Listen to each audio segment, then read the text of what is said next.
Hello everyone, good evening. In the context of the recent Saudi Arabia-Iran deal that was brokered by China, there was a very good article that was written by Talmiz Ahmad.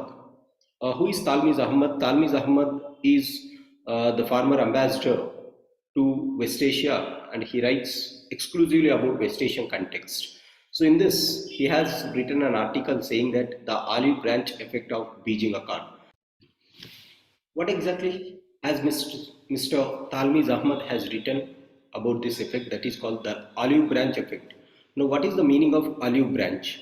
Olive branch means dealing or going for conciliation pact. Conciliation pact, and if an effort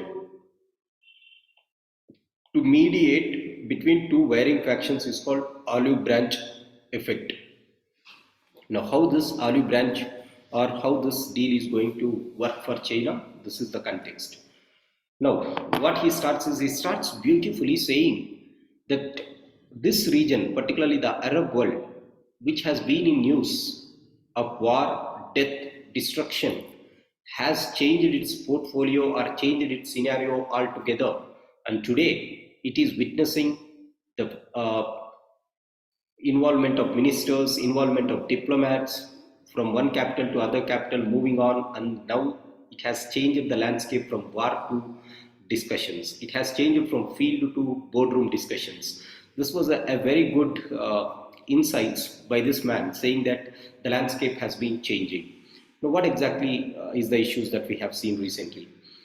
So, Saudi Arabia has entered into deal with Iran. That is the thing. In this context, what are the outgoing effects? The first thing that we see is the truce that has happened recently in Yemen. What is the truce? In Yemen, already I have made a separate video saying that the agreement between the varying factions in Yemen, particularly the Houthi rebels and the government-led people.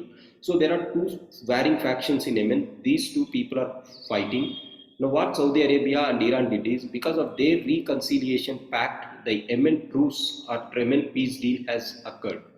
Now, this is a very significant thing. Why this peace deal is very significant? Because it shows the effects of the olive branch deal. Now, how it is going to have? This truce shows few things. One is the ceasefire to stop the fire agreements. The second one is the exchange of prisoners. We have already seen this. The third one is reopening of Sana'a port, which is in Yemen.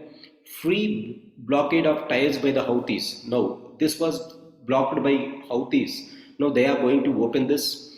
Next one is the salaries of the government employees are going to be paid from oil revenues. All these are new things that is coming in Yemen, which means Yemen, which is known for war-torn region, it is regaining its traction. On the other side, Saudi Arabia has led to major concessions, or Saudi Arabia accepted for major concessions in order for this deal. Yes, Saudi Arabia has something to compromise on the deal. It has compromised substantially in order to show that they are ready for this reconciliation pact. The third thing that we see at this juncture is the optimism. So West Asia, what he says is today, West Asia is in the optimism, but don't forget this optimism is cautious optimism. So this is the phase that he uses for West Asia today. So West Asia is going through cautious optimism, where everyone is happy that they are coming together, they are leaving the war and they are entering into a good discussion. On the other side, however, they are cautious enough to know what is their internal dynamics. The third thing, so this is the concept of Yemen. So they are also cooperating at a place called Syria. We all know that from 2010, in the last 13 years, Syria is war-torn region. Now there are many factions who are involved in Syria. Now recently, in Syria and Turkey, after the earthquake has happened, this Saudi Arabia and the Arab world has helped both the countries. This shows that they are started accommodating Syria. They have started accommodating Syria. Now, how that is felt? Syria has been isolated for more than 10 years, but recently what Saudi Arabia did is Saudi Arabia has asked Syria to come back to its Arab fold.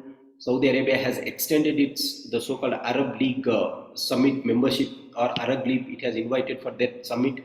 And then Russia has also been seeing a very crucial role in mediating between Saudi Arabia, Turkey, and Syria in this region. Hence, if you look at Iran, Saudi Arabia, Yemen, this is on the axis built by China, and the other side, Syria axis is built by Russia. Anyways, Russia and China are friends by this point of time.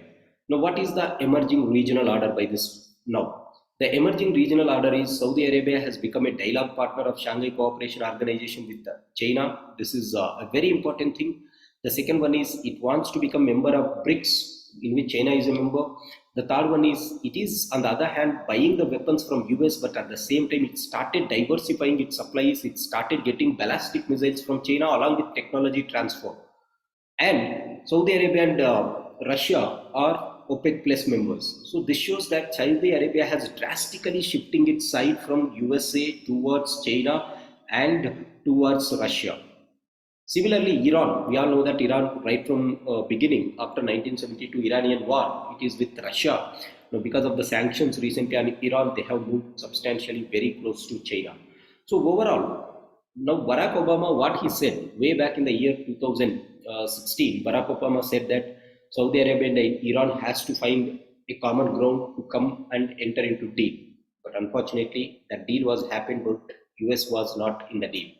This is something which is coming from Saudi Arabia, and this is something which is coming from the so-called Beijing Accord. Hence, this clearly indicates that after USA has left West Asia, China and Russia started dominating this domain, and there was an emerging regional order which is in which US was made as a mute spectator, and China and Russia are playing a very crucial role.